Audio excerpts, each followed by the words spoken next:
हाँ जी बेटा, ਆਪਾਂ ਜਿਹੜਾ ਹੈਗਾ ਹੈ ਤੁਹਾਡਾ computer oriented numerical and statistical method BCA 2 semester 4 ਬੇਟਾ। ਠੀਕ ਹੈ, ਆਪਾਂ ਸ਼ਰਮਾ ਪਬਲੀਕੇਸ਼ਨਸ ਦੀ ਜਿਹੜੀ ਬੁੱਕ ਹੈ ਉਹਨੂੰ ਫੋਲੋ ਕਰਾਂਗੇ। ਕਲੀਅਰ। ਤੇ ਬੇਟਾ ਸਭ ਨੇ ਜਿਹੜੀ ਹੈਗਾ ਨਵੀਂ ਬੁੱਕ ਹੀ ਜਿਹੜੀ ਹੈਗੀ ਆਪਣੀ ਉਹਨੂੰ ਫੋਲੋ ਕਰਨਾ ਹੈ। ਦੈਟ ਇਜ਼ ਇਹ ਆਪਣਾ ਜਿਹੜਾ ਹੈਗਾ 2021 ਦੀ ਨਵਾਂ ਐਡੀਸ਼ਨ ਹੈਗਾ। ਠੀਕ ਹੈ, फर्स्ट एडिशन ऑफ 2021। ठीक है, सभी सारे बच्चों ने इसे एडिशन ਨੂੰ ही फॉलो करना है क्योंकि अपना ਜਿਹੜਾ सिलेबस है ਉਹਦੇ ਵਿੱਚ ਕਾਫੀ एडिशन हो चुकी है ਤੇ ਪਿਛਲੇ ਸਾਲਾਂ ਦੀਆਂ ਜਿਹੜੀਆਂ ਪੁਰਾਣੀਆਂ ਬੁੱਕਸ ਹੈ ਉਹਨਾਂ ਨੂੰ ਆਪਾਂ ਨਹੀਂ ਫੋਲੋ ਕਰਾਂਗੇ। ਜਿਹੜਾ ਆਪਣਾ ਨਵਾਂ ਸਿਲੇਬਸ ਆਇਆ ਤੇ ਉਹਦੇ ਮੁਤਾਬਕ ਆਪਣੀ ਨਵੀਂ ਬੁੱਕ ਆਈ ਹੈ ਉਹਨੂੰ ਹੀ ਆਪਾਂ ਫੋਲੋ ਕਰਾਂਗੇ। ਕਲੀਅਰ ਬੇਟਾ।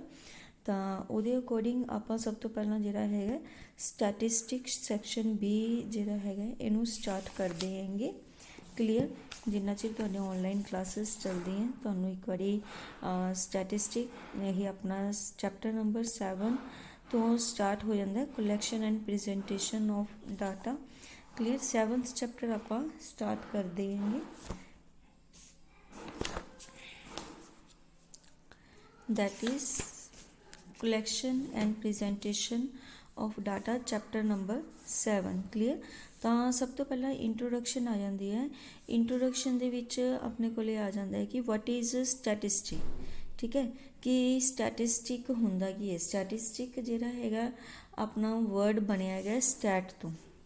Clear. It is defined from the word stat. Stat ਤੋਂ ਇਹ ਬਣਿਆ ਹੈਗਾ ਤੇ ਕੁਝ ਬੱਚਿਆਂ ਨੂੰ ਅਗਰ ਪਤਾ ਹੋਏਗਾ +1 +2 'ਚ ਜਿਹੜਾ ਬੱਚਿਆਂ ਕੋਲੇ ਮੈਥ ਸੀ ਜਾਂ ਫਿਰ 10th ਤੱਕ ਵੀ ਥੋੜ੍ਹਾ ਤੁਸੀਂ ਪੜ੍ਹਿਆ ਹੋਇਆ ਹੈਗਾ ਮੀਨ ਮੀਡੀਅਨ ਮੋਡ ਹੈ ਨਾ। ਮੀਨ ਮੀਡੀਅਨ ਮੋਡ ਤੁਸੀਂ ਸੁਣਿਆ ਹੋਏਗਾ। ਤਾਂ ਇਹ ਚੀਜ਼ਾਂ ਜਿਹੜੀਆਂ ਹੁੰਦੀਆਂ ਇਹ ਆਪਣੀਆਂ ਸਟੈਟ ਦਾ ਪਾਰਟ ਹੁੰਦੀਆਂ ਹੈਗੀਆਂ। ਕਲੀਅਰ। ਮੀਨ ਮੀਡੀਅਨ ਮੋਡ ਕੱਢਣਾ ਜਿਹਦੇ ਵਿੱਚ ਸਿਖਾਇਆ ਜਾਂਦਾ 9th 10th ਦੇ ਵਿੱਚ ਵੀ ਇਹਦੇ ਨਾਲ ਰਿਲੇਟਡ ਸਮਸ ਆ ਜਾਂਦੇ ਹੈਗੇ ਮੀਨ ਮੀਡੀਅਨ ਮੋਡ ਨਾਲ। ਤਾਂ that is also the part of statistic. Actual 'ਚ ਸਟੈਟਿਸਟਿਕ ਹੁੰਦਾ ਕੀ ਹੈ ਥੋੜ੍ਹਾ ਜਿਹਾ ਆਪਾਂ ਡਿਟੇਲ ਦੇ ਵਿੱਚ ਜਾਣਦੇ ਹਾਂ। ਤਾਂ statistic is a branch of mathematics. Clear. Statistic ਕੀ ਹੈ ਮੈਥ ਦੀ ਇੱਕ ਬ੍ਰਾਂਚ ਹੈ। ਜਿਵੇਂ ਮੈਥ ਬਹੁਤ ਤਰ੍ਹਾਂ ਦੇ ਹੁੰਦੇ ਹੈਗੇ। ਇੱਕ ਜਿਵੇਂ ਕਿ ਤੁਸੀਂ ਡਿਸਕ੍ਰੀਟ ਮੈਥ ਪੜ੍ਹ ਕੇ ਆਏ ਹੋ ਪਿੱਛੇ ਹੈ ਨਾ। ਸਿੰਪਲ ਜਿਹੜਾ ਮੈਥ ਸੀਗਾ ਮੈਥਮੈਟੀਕਲ ਮੈਥ ਪ੍ਰੋਬਲਮਸ ਜਿਹੜੀਆਂ ਸੀਗੀਆਂ ਫਸਟ ਈਅਰ 'ਚ ਤੁਸੀਂ ਉਹ ਪੜ੍ਹ ਕੇ ਆਏ ਹੋਗੇ। ਕਲੀਅਰ। ਉਸੇ ਤਰ੍ਹਾਂ ਜਿਹੜਾ ਸਟੈਟ ਹੈ ਉਹ ਵੀ ਕੀ ਹੈ ਮੈਥ ਦੀ ਇੱਕ ਬ੍ਰਾਂਚ ਹੈ, ਮੈਥ ਦਾ ਹੀ ਇੱਕ ਪਾਰਟ ਹੈਗਾ। ਡੀਲਿੰਗ ਵਿਦ ਇਹ ਕਿਸ ਤਰ੍ਹਾਂ ਦੀਆਂ ਪ੍ਰੋਬਲਮਸ ਦੇ ਨਾਲ ਡੀਲ ਕਰਦਾ ਜਿਹੜਾ ਸਟੈਟ ਹੈ ਉਹ ਕਿਸ ਤਰ੍ਹਾਂ ਦੀਆਂ ਪ੍ਰੋਬਲਮਸ ਨਾਲ ਡੀਲ ਕਰਦਾ dealing with the collection analysis interpretation presentation and organisation of the data. Clear. ਤਾਂ ਪਹਿਲਾਂ ਸਭ ਤੋਂ ਪਹਿਲਾਂ ਆਹ ਵਾਲੀਆਂ ਸਾਰੀਆਂ ਟਰਮਸ ਸਮਝਣ ਤੋਂ ਪਹਿਲਾਂ ਤੁਹਾਨੂੰ ਪਤਾ ਹੋਣਾ ਚਾਹੀਦਾ ਵਾਟ ਇਜ਼ ਡਾਟਾ। ਆਪਾਂ ਜਿਹੜਾ ਡਾਟਾ ਵਰਡ ਹੈ ਇਹ ਕਾਹਦੇ ਵਾਸਤੇ ਯੂਜ਼ ਕਰਦੇ ਹਾਂ। ਦੇਖੋ ਚੈਪਟਰ ਦਾ ਨਾਮ ਹੀ ਇਹਨਾਂ ਨੇ ਰੱਖਿਆ ਗਿਆ collection and presentation of data. Collection and presentation of data ਦਾ ਮਤਲਬ ਹੀ ਐਕਚੁਅਲੀ ਕੀ ਹੈਗਾ ਸਟੈਟ ਹੈਗਾ। ਦੇਖੋ ਕਲੈਕਸ਼ਨ ਅਤੇ ਪ੍ਰੈਜੈਂਟੇਸ਼ਨ ਦੋਨੋਂ ਵਰਡ ਜਿਹੜੇ ਆ ਆਪਣੀ ਡੈਫੀਨੇਸ਼ਨ ਦੇ ਵਿੱਚ ਆ ਜਾਂਦੇ ਆ collection and presentation of data. ਤਾਂ ਇਹਦਾ ਮਤਲਬ ਹੀ ਕੀ ਹੈਗਾ ਐਕਚੁਅਲੀ ਸਟੈਟ ਹੈ। ਅਤੇ ਸਭ ਤੋਂ ਪਹਿਲਾਂ ਆਪਾਂ ਨੂੰ ਪਤਾ ਹੋਣਾ ਚਾਹੀਦਾ ਹੈ ਕਿ ਡਾਟਾ ਦਾ ਕੀ ਮਤਲਬ ਹੈ ਕਿ ਕਿਸ ਤਰ੍ਹਾਂ ਦੇ ਆਪਾਂ ਡਾਟਾ ਦੀ ਗੱਲ ਕਰ ਰਹੇ ਹੈਗੇ। ਡਾਟਾ ਜੇ ਮੈਂ ਤੁਹਾਨੂੰ ਇੱਕ ਛੋਟੀ ਜਿਹੀ ਸਿੰਪਲ ਜੀ ਐਗਜ਼ਾਮਪਲ ਸਮਝਾਵਾਂ ਕਿ ਜਿਵੇਂ ਕਿ ਸਪੋਜ਼ ਕਰ ਲਓ ਤੁਸੀਂ ਕਲਾਸ ਦੇ ਵਿੱਚ ਤੁਸੀਂ ਪਤਾ ਕਰਨਾ ਹੈਗਾ ਕਿ ਮੈਥ ਦੇ ਵਿੱਚ ਡਿਫਰੈਂਟ ਜਿਹੜੇ ਤੁਹਾਡੀ ਕਲਾਸ ਦੇ ਵਿੱਚ ਸਪੋਜ਼ 20 ਸਟੂਡੈਂਟਸ ਹੈ ਜਾਂ 40 ਸਟੂਡੈਂਟਸ ਹੈ 40 ਸਟੂਡੈਂਟਸ ਦੇ ਮੈਥ ਦੇ ਵਿੱਚ ਕਿੰਨੇ ਮਾਰਕਸ ਆਏਗੇ। ਕਲੀਅਰ। ਤਾਂ 40 ਸਟੂਡੈਂਟਸ ਦੇ ਮੈਥ ਦੇ ਵਿੱਚ ਕਿਸੇ ਨੇ ਕਹਿ ਦਿੱਤਾ ਕਿ ਤੁਸੀਂ ਬੇਟਾ ਇਕੱਠਾ ਕਰਕੇ ਲਿਆਓ ਡਾਟਾ ਕਿ BCA 2 ਦੇ ਬੱਚਿਆਂ ਦੇ ਮੈਥ ਦੇ ਵਿੱਚੋਂ ਕਿੰਨੇ ਮਾਰਕਸ ਆਉਂਦੇ ਹੈਗੇ। ਠੀਕ ਹੈ, ਇੱਕ ਸਬਜੈਕਟ ਦੇ ਵਿੱਚ ਜਾਂ ਪੂਰੀ ਕਲਾਸ ਦੇ ਮਤਲਬ ਤੁਹਾਡੇ ਪੁੱਛ ਸਕਦੇ ਆ ਕਿ BCA 2 ਦੇ ਬੱਚਿਆਂ ਦੀ ਕਿੰਨੀ ਐਵਰੇਜ ਬਣਦੀ ਹੈ। ਕਲੀਅਰ। ਇਸ ਤਰ੍ਹਾਂ ਜਾਂ ਤੁਹਾਨੂੰ ਪੁੱਛ ਲਿਆ ਕਿ ਚਲੋ ਆਪਾਂ ਇਹੀ ਲੈ ਕੇ ਚੱਲਦੇ ਹਾਂ ਕਿ ਮੈਥ ਦੇ ਵਿੱਚ ਇਸ ਤੋਂ ਆਪਾਂ ਨੂੰ ਪਤਾ ਚੱਲੇਗਾ ਕਿ ਬੱਚੇ ਮੈਥ ਦੇ ਵਿੱਚ ਕਿੰਨੀ ਪ੍ਰੋਗਰੈਸ ਕਰਦੇ ਕਰਦੇ ਆ, ਕਿਹੜਾ ਮੈਥ ਉਹਨਾਂ ਨੂੰ ਸੌਖਾ ਲੱਗ ਰਿਹਾ ਹੈਗਾ, ਕਿੰਨੇ ਕੁ ਬੱਚਿਆਂ ਨੂੰ ਇਹ ਮੈਥ ਔਖਾ ਲੱਗ ਰਿਹਾ ਹੈਗਾ। ਇਹ ਸਾਰੀ ਜਾਣਕਾਰੀ ਪ੍ਰਾਪਤ ਕਰਨ ਵਾਸਤੇ ਆਪਾਂ ਨੇ ਡਾਟਾ ਇਕੱਠਾ ਕਰਨ ਵਾਸਤੇ ਕਹਿਤਾ ਗਾ। ਡਾਟਾ ਕੀ ਇਕੱਠਾ ਕਰਨਾ ਹੈਗਾ ਕਿ BC2 ਦੇ ਮੈਥ ਦੇ ਬੱਚਿਆਂ 'ਚੋਂ BC2 ਦੇ ਬੱਚਿਆਂ ਦੇ ਮੈਥ ਸਬਜੈਕਟ ਦੇ ਵਿੱਚੋਂ ਕਿੰਨੇ ਨੰਬਰ ਆਉਂਦੇ ਹੈਗੇ। ਕਲੀਅਰ। ਉਹਦੇ ਵਾਸਤੇ ਫਿਰ ਮੈਨੇ ਕੀ ਕੀਤਾ ਗਾ ਬੇਟਾ, ਰੋਲ ਨੰਬਰਸ ਲਿਖੇ ਹੈ ਨਾ, 1 2 3। ਮੈਂ ਕਲਾਸ BC2 ਕਲਾਸ ਦੇ ਵਿੱਚ ਗਈ ਹੈਗੀ, 1 2 3 4 ਰੋਲ ਨੰਬਰਸ ਲਿਖ ਕੇ ਸਾਹਮਣੇ ਹਰੇਕ ਬੱਚੇ ਨੂੰ ਪੁੱਛ ਕੇ ਕਿ ਤੁਹਾਡੇ ਮੈਥ ਦੇ ਵਿੱਚੋਂ ਬੇਟਾ ਕਿੰਨੇ ਨੰਬਰ ਆਏ ਸੀਗੇ ਲਾਸਟ ਈਅਰ। ਫਿਰ ਦੂਸਰੇ ਬੱਚੇ ਨੂੰ ਪੁੱਛ ਕੇ ਸਭ ਦੇ ਮੈਨੇ ਕੀ ਕੀਤੇ ਗਏ, ਇਸ ਤਰ੍ਹਾਂ ਸਪੋਜ਼ ਕਿਸੇ ਦੇ 30 ਆਏ, ਕਿਸੇ ਦੇ 40 ਆਏ, ਕਿਸੇ ਦੇ 60 ਆਏ ਹੈ। ਕਲੀਅਰ। ਸਭ ਦੇ ਮੈਨੇ ਕੀ ਹੈ ਮਾਰਕਸ ਲਿਖ ਲਿੱਤੇ। ਇਸ ਤਰ੍ਹਾਂ ਮੈਨੇ ਕੀ ਕੀਤਾ ਗਾ, 1 ਤੋਂ ਲੈ ਕੇ 40 ਤੱਕ ਜਿੰਨੇ ਵੀ ਬੱਚੇ ਸੀ ਉਹਨਾਂ ਸਭ ਦੇ ਡਿਫਰੈਂਟ ਜਿੰਨੇ ਵੀ ਮਾਰਕਸ ਸੀਗੇ ਉਹ ਸਾਰੇ ਦੇ ਸਾਰੇ ਇਕੱਠੇ ਕਰ ਲਏ। ਤਾਂ ਇਸ ਟਾਈਮ ਇਹ ਚੀਜ਼ ਜਿਹੜੀ ਹੈਗੀ ਹੈ ਮੇਰੇ ਕੋਲੇ, ਦੈਟ ਇਜ਼ ਦਾ ਡਾਟਾ। ਇਹਨੂੰ ਮੈਂ ਕੀ ਕਹਿ ਦਿੰਦੀ ਹੈਗੀ, ਡਾਟਾ ਕਹਿ ਦਿੰਦੀ ਹਾਂ। ਕਲੀਅਰ। ਸਮਝ ਆ ਗਿਆ ਗਾ ਕਿ ਮੈਂ ਕਲਾਸ ਦੇ ਵਿੱਚ ਗਈ, ਮੈਨੇ 40 ਸਟੂਡੈਂਟ ਸੀਗੇ, 40 ਦੇ 40 ਸਟੂਡੈਂਟਸ ਨੂੰ ਪੁੱਛਿਆ ਕਿ ਬੇਟਾ ਤੁਹਾਡੇ ਮੈਥ ਦੇ ਵਿੱਚੋਂ ਕਿੰਨੇ ਨੰਬਰ ਆਏ ਹੈਗੇ। ਤਾਂ ਉਸ ਤੋਂ ਬਾਅਦ ਮੇਰੇ ਕੋਲੇ ਜੋ ਲਿਸਟ ਤਿਆਰ ਹੋ ਗਈ ਉਹਨੂੰ ਮੈਂ ਕੀ ਕਹਾਂਗੀ, ਡਾਟਾ ਕਹਾਂਗੀ। ਬਹੁਤ ਛੋਟੇ ਲੈਵਲ 'ਤੇ ਮੈਂ ਤੁਹਾਨੂੰ ਐਗਜ਼ਾਮਪਲ ਇੱਕ ਦੱਸੀ ਹੈਗੀ ਕਿ ਡਾਟਾ ਕੀ ਹੁੰਦਾ ਹੈਗਾ ਕਿ ਕਿਸੇ ਵੀ ਤਰ੍ਹਾਂ ਦੇ ਨੰਬਰਸ ਦੀ ਕਲੈਕਸ਼ਨ ਨੂੰ ਆਪਾਂ ਇੱਕ ਪਰਟੀਕੂਲਰ ਕਿਸੇ ਵੀ ਤਰ੍ਹਾਂ ਦੀ means that is related to some ਜਿਹਦਾ ਕੋਈ ਮਤਲਬ ਹੋਵੇ, ਠੀਕ ਹੈ। ਤਾਂ ਉਹ ਨੰਬਰਸ ਦੀ ਕਲੈਕਸ਼ਨ ਨੂੰ ਆਪਾਂ ਕੀ ਕਹਿ ਦਿੰਦੇ ਹਾਂ, ਡਾਟਾ ਕਹਿ ਦਿੰਦੇ ਹੈਗੇ। ਤਾਂ ਸਟੈਟ ਕੀ ਹੈ, ਸਟੈਟ ਕੀ ਹੈਗਾ, ਇਹਦੇ ਵਿੱਚ ਸਭ ਤੋਂ ਪਹਿਲਾਂ ਕੀ ਆ ਜਾਂਦਾ ਹੈਗਾ, ਕਲੈਕਸ਼ਨ ਆਫ ਡਾਟਾ। ਸਭ ਤੋਂ ਪਹਿਲਾਂ ਆਪਾਂ ਕੀ ਕਰਦੇ ਹਾਂ, ਡਾਟਾ ਦੀ ਕਲੈਕਸ਼ਨ ਕਰਦੇ ਹਾਂ। ਇਸ ਤਰ੍ਹਾਂ ਆਪਾਂ ਕੀ ਕਰ ਲੈਂਦੇ ਹਾਂ, ਡਾਟਾ ਨੂੰ ਕਲੈਕਟ ਕਰ ਲੈਂਦੇ ਹਾਂ, ਫਿਰ ਉਹਨੂੰ ਐਨਾਲਾਈਜ਼ ਕਰਦੇ ਹਾਂ। ਐਨਾਲਾਈਜ਼ ਕਰਦੇ ਹਾਂ ਮਤਲਬ ਕਿ ਚੈੱਕ ਕਰਦੇ ਹਾਂ ਕਿ ਇਹ ਡਾਟਾ ਸਹੀ ਹੈਗਾ, ਕਿਤੇ ਕਿਸੇ ਬੱਚੇ ਨੇ ਆਪਾਂ ਨੂੰ ਗਲਤ ਨੰਬਰ ਤਾਂ ਨਹੀਂ ਦੱਸ ਦਿੱਤੇ ਗਏ। ਇਹ ਵੀ ਚੀਜ਼ ਬੇਟਾ ਹੋਣਾ ਬਹੁਤ ਜ਼ਰੂਰੀ ਹੈ ਨਾ, ਕਿ ਕੋਈ ਹੋ ਸਕਦਾ ਕਿ ਬੱਚੇ ਇਹੋ ਜਿਹੇ ਬੈਠੇ ਹੋਣ ਜਿਨ੍ਹਾਂ ਨੇ ਝੂਠ ਬੋਲ ਦਿੱਤਾ ਹੋਵੇ। ਤਾਂ ਇਸ ਚੀਜ਼ ਨੂੰ ਚੈੱਕ ਕਰਨਾ ਵੀ ਬਹੁਤ ਜ਼ਰੂਰੀ ਹੈ ਕਿ ਜੋ ਡਾਟਾ ਆਪਾਂ ਨੇ ਇਕੱਠਾ ਕੀਤਾ ਹੈਗਾ ਕਿ ਉਹ ਸਹੀ ਡਾਟਾ ਹੈਗਾ, ਠੀਕ ਹੈ। ਫਿਰ ਉਹਨੂੰ ਕੈਲਕੂਲੇਟ ਕਰਦੇ ਹਾਂ ਆਪਾਂ, ਜਿਹੜਾ ਵੀ ਡਾਟਾ ਆਪਾਂ ਕੱਢ ਰਹੇ ਹੈਗੇ ਉਸ ਤੋਂ ਆਪਾਂ ਇੱਕ ਕੈਲਕੂਲੇਸ਼ਨ ਕੱਢਦੇ ਹੈਗੇ ਕਿ ਜਿਹੜਾ ਡਾਟਾ ਹੈਗਾ ਮਤਲਬ ਕੈਲਕੂਲੇਸ਼ਨ ਕਰਨਾ ਹੈਗਾ ਕਿ ਇਸ ਦੇ ਵਿੱਚ ਕੀ ਕੁਝ ਹੋ ਸਕਦਾ, ਇੰਟਰਪ੍ਰੀਟੇਸ਼ਨ ਕਰਨੀ ਅਤੇ ਪ੍ਰੈਜੈਂਟੇਸ਼ਨ ਕਰਨੀ, ਉਹਨੂੰ ਇੱਕ ਪ੍ਰੋਪਰ ਤਰੀਕੇ ਨਾਲ ਪ੍ਰੈਜੈਂਟ ਕਰਨਾ ਡਾਟਾ ਨੂੰ, ਅਤੇ ਉਹਨੂੰ ਔਰਗੇਨਾਈਜ਼ ਕਰਨਾ ਗਾ। ਕਲੀਅਰ। ਇਹ ਸਾਰੀਆਂ ਚੀਜ਼ਾਂ ਜਦੋਂ ਆਪਾਂ ਇੱਕ ਡਾਟਾ ਦੇ ਨਾਲ ਕਰਦੇ ਹੈਗੇ ਤਾਂ ਦੈਟ ਇਜ਼ ਦਾ ਸਟੈਟਿਸਟਿਕ। ਤਾਂ ਉਹ ਆਪਣੇ ਕੋਲੇ ਕੀ ਬਣ ਜਾਂਦਾ, ਸਟੈਟ ਬਣ ਜਾਂਦੀ ਹੈਗੀ, ਠੀਕ ਹੈ। ਉਸ ਪ੍ਰੋਸੈਸ ਨੂੰ ਆਪਾਂ ਕੀ ਕਹਿ ਦਿੰਦੇ ਹੈਗੇ, ਸਟੈਟ ਕਹਿ ਦਿੰਦੇ ਹੈਗੇ। ਕਲੈਕਸ਼ਨ ਕਰਨਾ, ਐਨਾਲਾਈਜ਼ ਕਰਨਾ, ਇੰਟਰਪ੍ਰੀਟੇਸ਼ਨ ਕਰਨੀ, ਪ੍ਰੈਜੈਂਟੇਸ਼ਨ ਉਹਦੀ ਤਿਆਰ ਕਰਨੀ ਕਿ ਜੋ ਡਾਟਾ ਮੈਨੇ ਇਕੱਠਾ ਕੀਤਾ ਹੈਗਾ ਉਹਨੂੰ ਸਹੀ ਤਰੀਕੇ ਨਾਲ ਲਿਖ ਕੇ ਮੈਂ ਇੱਕ ਜੇ ਕੱਲ੍ਹ ਨੂੰ ਕੋਈ ਦੂਜਾ ਦੇਖਣਾ ਵੀ ਚਾਹੁੰਦਾ ਹੈਗਾ ਉਹਨੂੰ ਸਹੀ ਤਰੀਕੇ ਨਾਲ ਪ੍ਰੈਜੈਂਟ ਕਰ ਸਕਾਂ, ਉਹਨੂੰ ਸਹੀ ਤਰੀਕੇ ਨਾਲ ਔਰਗੇਨਾਈਜ਼ ਕੀਤਾ ਜਾਵੇ, ਠੀਕ ਹੈ, ਡਾਟਾ ਨੂੰ। ਤਾਂ ਇਹ ਸਾਰੀਆਂ ਚੀਜ਼ਾਂ ਜਦੋਂ ਆਪਾਂ ਇੱਕ ਡਾਟਾ ਜਿਹੜਾ ਇਕੱਠਾ ਕੀਤਾ, ਇੱਕ ਰਫ ਡਾਟਾ ਦੇਖੋ ਇਕੱਠਾ ਕਰਕੇ ਉਹਨੂੰ ਆਪਾਂ ਜਦੋਂ ਪ੍ਰੈਜੈਂਟ ਕਰਦੇ ਹਾਂ, ਔਰਗੇਨਾਈਜ਼ ਕਰਦੇ ਹਾਂ, ਤਾਂ ਉਹ ਆਪਣੇ ਕੋਲੇ ਕੀ ਬਣ ਜਾਂਦੀ ਹੈ, ਸਟੈਟਿਸਟਿਕ ਦੀ ਟਰਮ ਬਣ ਜਾਂਦੀ ਹੈ। ਅਤੇ ਜੇ ਆਪਾਂ ਡੈਫੀਨੇਸ਼ਨ ਦੀ ਗੱਲ ਕਰੀਏ ਤਾਂ ਬਾਊਲੀ ਦੀ ਇੱਕ ਡੈਫੀਨੇਸ਼ਨ ਇੱਥੇ ਲਿਖੀ ਹੋਈ ਹੈਗੀ। ਉਹ ਕੀ ਕਹਿੰਦਾ ਹੈਗਾ, statistic may be called the science of averages. Stat ਕੀ ਹੋ ਸਕਦਾ, ਇਹ ਥੋੜ੍ਹਾ ਜਿਹਾ ਹੋਰ ਅੱਗੇ ਚਲਾ ਗਿਆ ਹੈਗਾ ਕਿ ਸਟੈਟ ਨੂੰ ਆਪਾਂ ਕੀ ਕਹਿ ਸਕਦੇ ਹਾਂ, may be called the science of averages. Averages ਕੀ ਹੁੰਦੀਆਂ ਹੈਗੀਆਂ, ਐਵਰੇਜ ਕੀ ਹੁੰਦਾ ਹੈਗਾ, ਐਵਰੇਜ ਕੀ ਹੈਗਾ ਕਿ ਜਿਵੇਂ ਮੈਨੇ ਆਹ ਇੱਕ ਡਾਟਾ ਹੈ, ਦੇਖੋ ਇਹ ਤਾਂ ਬਹੁਤ ਸਾਰਾ 40 ਬੱਚਿਆਂ ਦਾ ਡਾਟਾ ਹੈਗਾ ਅਤੇ ਮੈਨੇ 40 ਹੁਣ ਜਿਹੜਾ ਡਾਟਾ ਹੈਗਾ 40 ਬੱਚਿਆਂ ਦਾ ਇਕੱਠਾ ਕਰ ਲਿਆ ਹੈਗਾ। ਹੁਣ ਇਸ ਡਾਟੇ ਤੋਂ ਇੱਕ ਰਿਜ਼ਲਟ ਵੀ ਤਾਂ ਕੱਢਣਾ ਹੈਗਾ।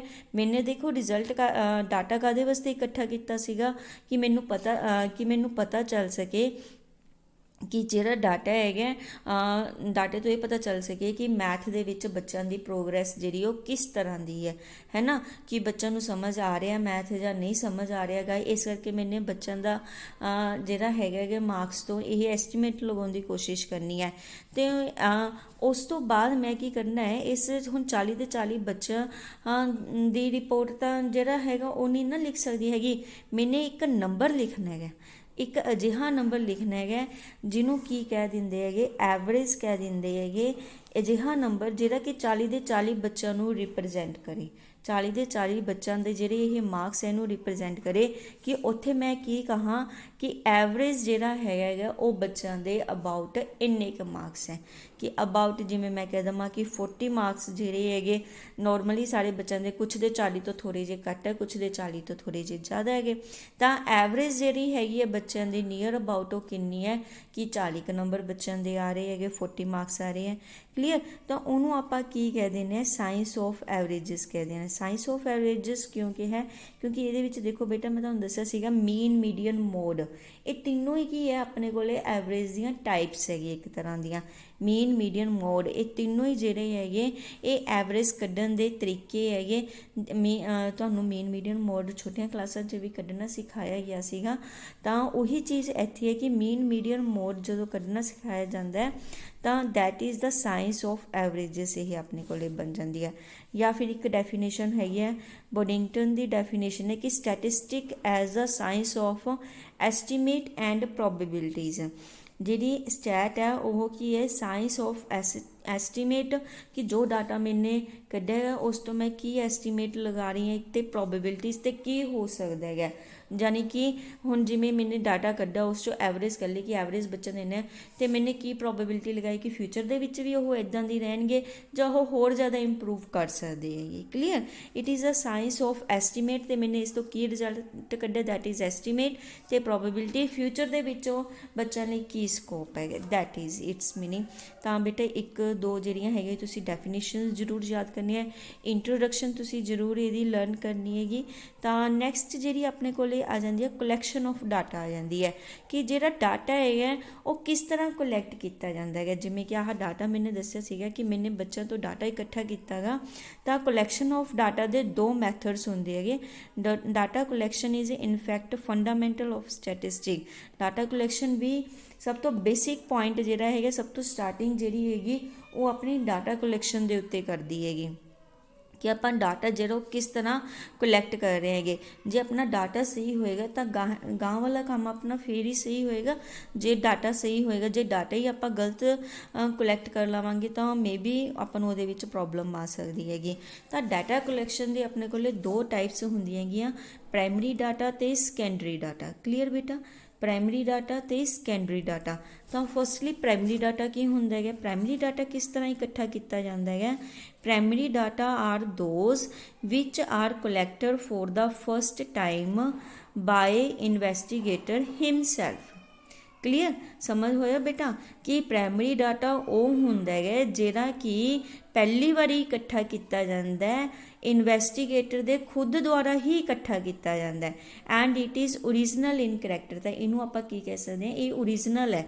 ਹੁਣ ਇਹਦਾ ਕੀ ਮਤਲਬ ਹੈਗਾ ਕਿ ਪ੍ਰਾਇਮਰੀ ਡਾਟਾ ਜਦੋਂ ਇਨਵੈਸਟੀਗੇਟਰ ਖੁਦ ਇਕੱਠਾ ਕਰਦਾ, ਹੁਣ ਜਿਵੇਂ ਆਹ ਸੀਗਾ ਮੈਨੇ 40 ਬੱਚਿਆਂ ਦੇ ਮੈਥ ਦੇ ਮਾਰਕਸ ਇਕੱਠੇ ਕਰਨੇ ਸੀਗੇ, ਤਾਂ ਇਹਦਾ ਇੱਕ ਤਰੀਕਾ ਇਹ ਹੋਇਆ ਕਿ ਮੈਂ ਕਲਾਸ ਦੇ ਵਿੱਚ ਗਈ ਡਿਫਰੈਂਟ ਬੱਚਿਆਂ ਕੋਲੇ ਕਲਾਸ ਦੇ ਵਿੱਚ ਗਈ ਅਤੇ ਕਲਾਸ ਦੇ ਹਰ ਇੱਕ ਬੱਚੇ ਨੂੰ ਮੈਨੇ ਕੀ ਕੀਤਾ ਹੈਗਾ, ਖੁਦ ਜਿਹੜਾ ਹੈਗਾ ਉਹਨੂੰ ਪੁੱਛਿਆ ਗਿਆ ਕਿ ਤੇਰੇ ਕਿੰਨੇ ਨੰਬਰ ਸੀਗੇ ਅਤੇ ਮੈਨੇ ਜਿਹੜਾ ਹੈਗਾ ਉਹ ਡਾਟਾ ਇਕੱਠਾ ਕੀਤਾ। ਤਾਂ that is the primary data ਕਿ ਮੈਨੇ ਖੁਦ ਬੱਚਿਆਂ ਤੋਂ ਖੁਦ ਜਾ ਕੇ ਜਿਹੜਾ ਹੈਗਾ ਉਹਨਾਂ ਦੇ ਇਹ ਜਿਹੜੇ ਹੈਗੇ ਮਾਰਕਸ ਬਾਰੇ ਮੈਨੇ ਪਤਾ ਕੀਤਾ ਕਿ ਤੁਹਾਡੇ ਇੰਨੇ ਮਾਰਕਸ ਆਏ ਹੋਏ ਹੈਗੇ।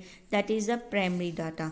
ਜਦਕਿ ਸੈਕੰਡਰੀ ਡਾਟਾ ਕੀ ਹੁੰਦਾ ਹੈ, which do not originate from the investigator himself, ਜਿਹੜਾ ਕਿ ਇਨਵੈਸਟੀਗੇਟਰ ਦੇ ਦੁਆਰਾ ਖੁਦ ਓਰੀਜਨਲ ਤੌਰ 'ਤੇ ਜਿਹੜਾ ਹੈਗਾ ਇਕੱਠਾ ਨਹੀਂ ਕੀਤਾ ਜਾਂਦਾ, but are obtain from someone else record, ਬਲਕਿ ਕਿਸੇ ਹੋਰ ਹੀ ਰਿਕਾਰਡ ਤੋਂ ਆਪਾਂ ਇਕੱਠੇ ਕਰ ਲੈਂਦੇ ਹਾਂ।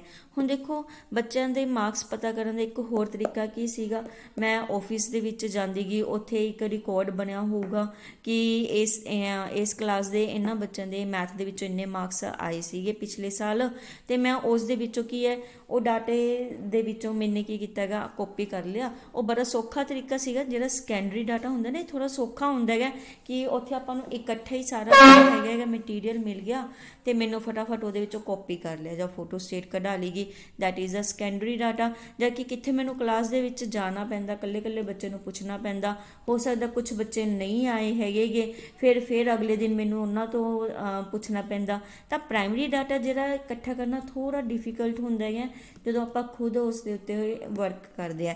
ਜਦਕਿ ਸੈਕੰਡਰੀ ਡਾਟਾ ਜਿਹੜਾ ਹੁੰਦਾ ਕਿਸੇ ਦੁਆਰਾ ਪਹਿਲਾਂ ਹੀ ਉਹ ਇਕੱਠਾ ਕੀਤਾ ਹੋਇਆ, ਆਪਾਂ ਨੇ ਸਿਰਫ ਉਹਨੂੰ ਕੀ ਕੀਤਾ ਹੈਗਾ, ਕਾਪੀ ਕੀਤਾ ਹੈ। Clear, that is the secondary data.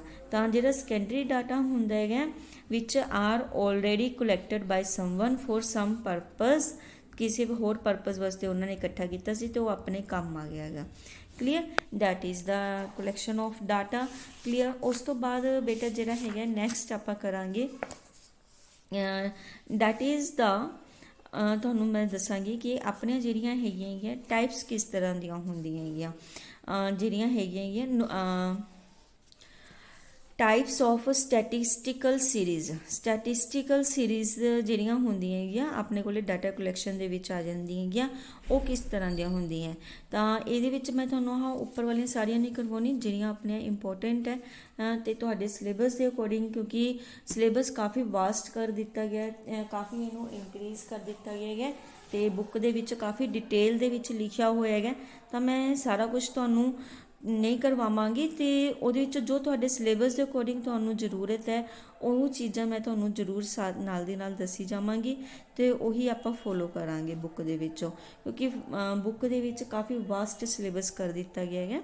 ਤਾਂ ਫਸਟ ਜਿਹੜਾ ਹੈਗਾ on the basis of numerical measurement, ਜੇ ਆਪਾਂ ਨੂਮੈਰੀਕਲ ਜਿਹੜੀ ਹੈਗੀ ਹੈ ਡਿਜਿਟਸ ਦੇ ਅਕੋਰਡਿੰਗ ਦੇਖਾਂਗੇ, ਨੂਮੈਰੀਕਲ ਮੇਜਰਮੈਂਟ ਦੇ ਅਕੋਰਡਿੰਗ ਦੇਖਾਂਗੇ ਤਾਂ ਆਪਣੇ ਕੋਲੇ 3 ਤਰ੍ਹਾਂ ਦੀਆਂ ਸੀਰੀਜ਼ ਹੁੰਦੀਆਂ ਹੈਗੀਆਂ, ਇੰਡੀਵਿਜੂਅਲ ਸੀਰੀਜ਼, ਡਿਸਕ੍ਰੀਟ ਸੀਰੀਜ਼ ਅਤੇ ਕੰਟੀਨਿਊਸ ਔਰ ਗਰੁੱਪਡ ਫ੍ਰੀਕੁਐਂਸੀ ਸੀਰੀਜ਼। ਠੀਕ ਹੈ, ਇਹਨੂੰ ਕੀ ਹੈ ਕੰਟੀਨਿਊਸ ਗਰੁੱਪਡ ਫ੍ਰੀਕੁਐਂਸੀ ਡਿਸਟਰੀਬਿਊਸ਼ਨ ਵੀ ਕਹਿ ਦਿੰਦੇ, ਕੰਟੀਨਿਊਸ ਸੀਰੀਜ਼ ਵੀ ਕਿਹਾ ਜਾਂਦਾ ਹੈ।